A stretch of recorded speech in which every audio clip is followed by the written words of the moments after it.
जय हिंद साथियों, नमस्कार। कैसे हैं आप सभी लोग। स्वागत है आपका हमारे YouTube चैनल पे। अपन ने 4 क्वेश्चन सॉल्व कर लिए थे प्रश्नावली 3.1 के।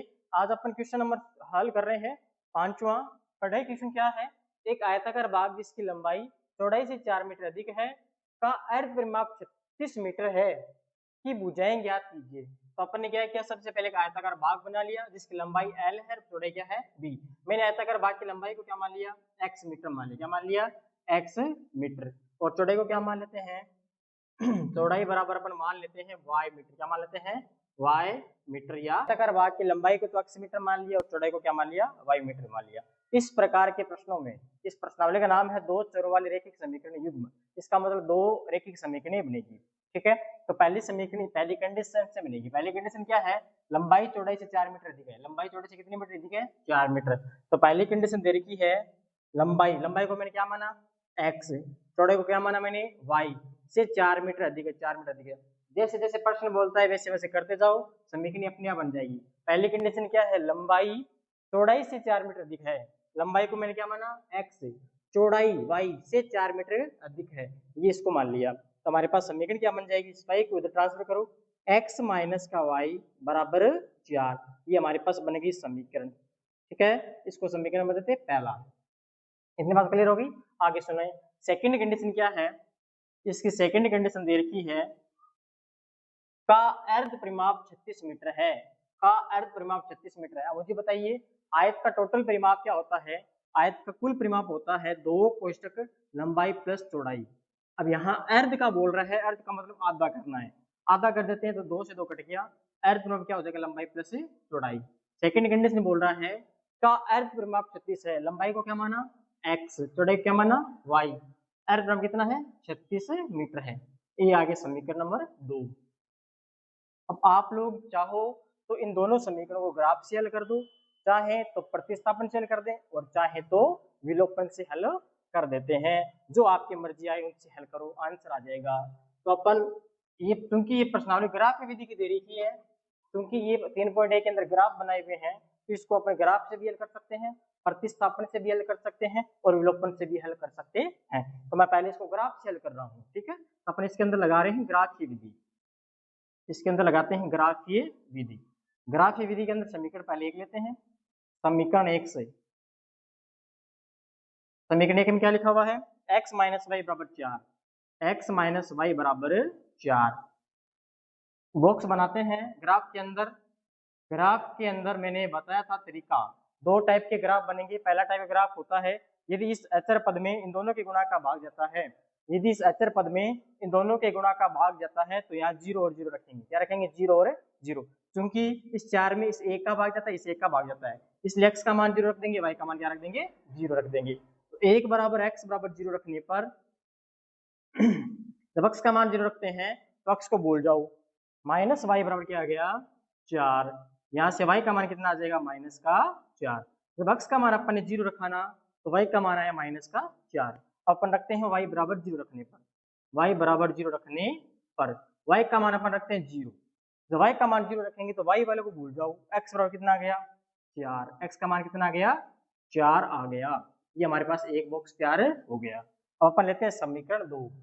तो यहाँ से इसको रफ कर देते हैं और समीकरण 2 को लेके चल रहे हैं। समीकरण 2 में क्या लिखा हुआ है,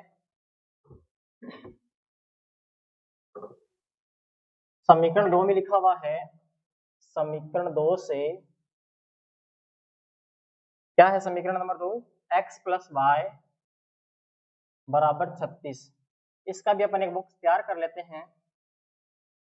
x और y के मान रखते हैं, सुनना 36 में इस एक का भाग जाता है, 36 में इस एक का भाग जाता है। यदि इस गुणाक अचर पद में इन दोनों x और y के गुणा का भाग जा रहा है तो वहां क्या रखते हैं अपन, 0,0 रखते हैं। ठीक है, तो एक बराबर अपन रखते हैं 0, x बराबर 0 रखने पर जब अपन x का मान 0 रखते हैं तो y का मान आ गया 36। कितना आ गया 36, ये आ गया y का मान 36। अपन y का मान 0 रखते हैं, y बराबर 0 रखने पर जब y का मान अपन 0 रखते हैं तो x का मान कितना आ गया हमारे पास 36 आ गया। y का मान 0 रखने पर भी x का मान कितना आया है, 36 आया है। जब x का मान 0 रखो तो x को भूल जाओ, y का मान 0 रखो तो y को भूल जाओ, मान अपने आप आ जाएंगे। ये हमारे पास दो बॉक्स तैयार हो गए, पहला बॉक्स तो ये है और दूसरा बॉक्स वो है। अब इसका बनाते हैं अपन ग्राफ, इसका अपन ग्राफ बनाते हैं।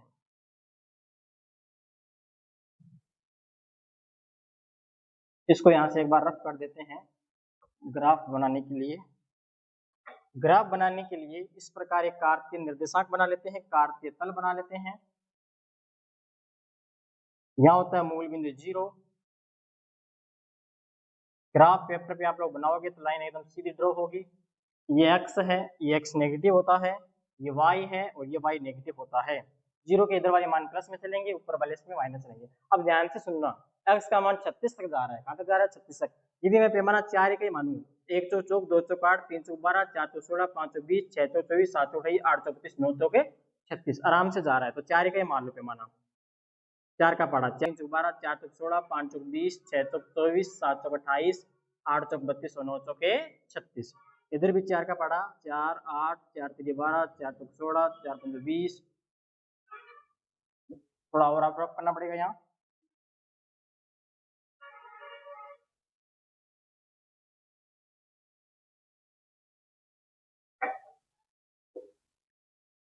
छह चौक 24 7 चौक 28 8 चौक 32 और 9 चौक 36। इस प्रकार का ग्राफ बन जाएगा। इधर आएगा माइनस का 4 माइनस का 8 माइनस के 12,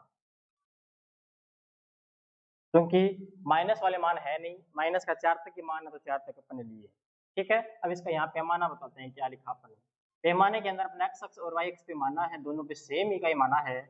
एक्स अक्ष और वाई अक्ष दोनों पे हमने माना है 4 इकाई। क्या माना है?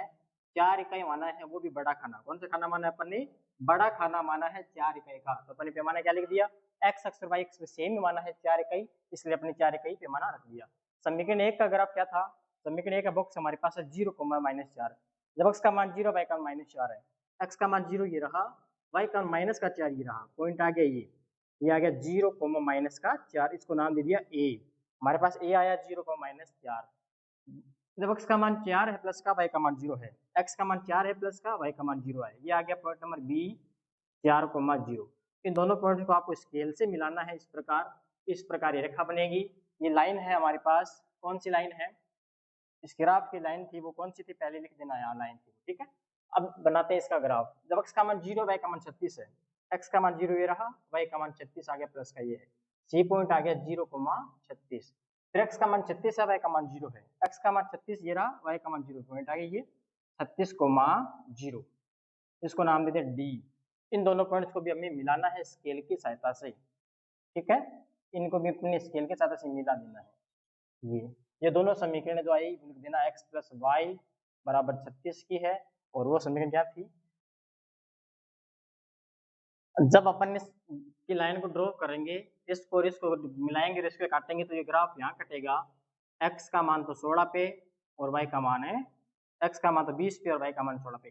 जहाँ ग्राफ काट रहा है उसको p नाम दे देते हैं। p, ये ग्राफ जब पहली रेखा के समीकरण तो ये है, दूसरी रेखा के समीकरण ये है। ग्राफ दोनों यहाँ कट रहे हैं p पॉइंट पे। x का मान तो क्या है? 20 है और y का मान क्या है? y का मान है 16 है। x का मान तो 20 है और y का मान क्या है? 16 है। इसको नाम दे दिया अपने p। क्या नाम दे दिया? p नाम दिया है। x का मान तो 20 और y का मान 16। x क्या माना था? लंबाई। तो लंबाई तो क्या आ गई? लंबाई तो आ गई हमारे पास 20 मीटर और चौड़ाई क्या आ गई हमारे पास है 16 मीटर। ये इसका क्या हो जाएगा? आंसर हो जाएगा। लंबाई तो क्या आ गई? 20 मीटर और चौड़ाई क्या आ गई? 16 मीटर। इसको ग्राफ को आप लोग ग्राफ पेपर पे बनाओगे तो बहुत आसानी से हो जाएगा। ग्राफ पेपर पे एकदम सिंपल ग्राफ बनेगा, यानी दो रेखाएं एक दूसरे को प्रतिच्छेद करेगी। जब रेखाएं प्रतिच्छेद करती है तो उसका अद्वितीय हल प्राप्त होता है। अद्वितीय मतलब यूनिक हल प्राप्त होता है, उसका एक ही सॉल्यूशन प्राप्त होता है। एक्स के और वाई के एक मान प्राप्त होते हैं। तो ये ग्राफ प्रतिच्छेदी रेखा ग्राफ है, इसलिए इसका निकाय संगत निकाय होगा। तो ये था क्वेश्चन नंबर 5। कैसा लगा आपको? यदि वीडियो अच्छा लगा तो लाइक शेयर और सब्सक्राइब जरूर करें। और हाँ,